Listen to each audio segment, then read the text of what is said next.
Clyde this season have been like the curate's egg, good in parts, ranked rotten in others, but having beaten league leaders Airdrie last week, they've defied the critics who've labelled them as nothing more than a bunch of ex-juniors. And to prove a point, they took the lead early on, Jamie Mitchell continuing to enjoy a fine season. Ryan Crawford's none the worse for his Schumacher-type clobbering last week, and he sets up the opener. Now, and the football authorities might want to investigate this, Clyde seemed to have fielded an extra defender called Wood, and he was to be their hero on no fewer than 4 occasions in this match. This time it was Danny Lennon who felt the frustration, shared by Fleming. We've seen a few dubious penalty decisions on Football First this season, and this might at least be described as a soft award. Pat Keogh and Martin Hardie rise together, but the ref says Hardie was pushed. Now back to Wood, who keeps out Jerry Britton's spot kick and silences the Thistle faithful in the stands. Thistle are a talented bunch and a positive menace when they take it into their minds to go forward. Clyde are stretched to the limit as they try to clear a Partick attack, but persistence sees Jamie Dolan in possession. A fine curling effort, and Wood is the irresistible force for Clyde. Bryn Halliwell clutches the ether, and Thistle can't believe their misfortune. Football First viewers have enjoyed some fine goals time and time again, and here's one for the purist. A move that starts deep in their own half sees some excellent flowing football from Clyde.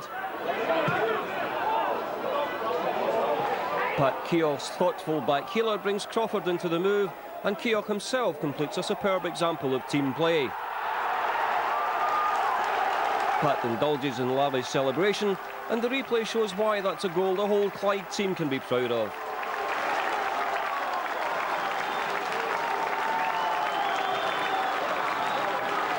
Now, when your luck isn't in, it's clearly out, and Thistle once again see another worthy effort come to nothing.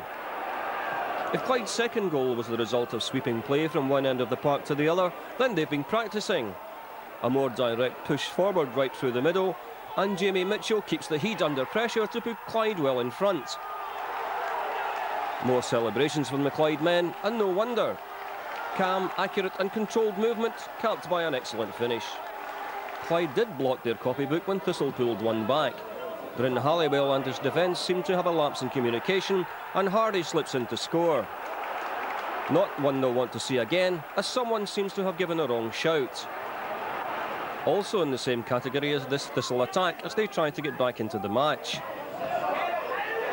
Paul Walker's pass across goal seems to require just a tap-in, but the ball falls behind Scott McLean and the chance is squandered.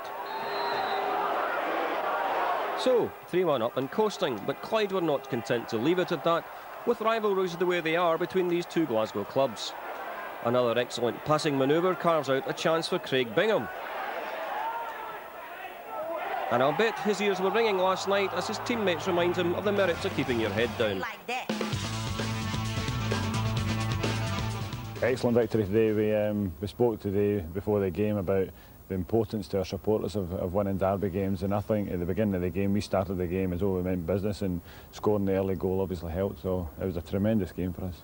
Just before the game last weekend you were sitting bottom of the league with the top 2 to play. Now this week, mid-table, 2 victories. Yeah, well that's true, but I've said all along, if I can get our players back from injury then we'll take a bit of beating, and we've only got 6 out now. I mean, so we're getting closer, but we're starting to play like a team. We've got a bit of confidence obviously after last week's result, and I must say I thought that overall, although people say we were out of luck in the first half, overall I thought our game was excellent and we scored 3 great goals today. It's just one of these days you've just got to get out it, put it to the back of you and get on and look to the next game. You're right, I mean, with 4 off the bar, I mean, a brilliant curling shot that hit the post and rolled along the line. These are that, I mean, you get the wee breaks, sometimes you win and sometimes you lose, and the breaks didn't go with us, and Clyde got the breaks, and the one thing that you can say about them, that they fight right to the death, and they didn't lack enthusiasm and they didn't lack spirit, and they went away with the points, and good luck to them. If you don't put the ball in the net, as I say, you don't win games. Today's result sees you going into next week's top of the table clash as second placers, so it sets it up for a cracker. Well, we'll see what my players is made of. It should be a cracker next week. We'll see it made of. This is the time after the defeat. The most important time is to bounce back straight after it. If they bounce back straight after it, I would say that we're on the right road. If we don't do that, then there's got to be more questions asked, and I need to start booting backsides again.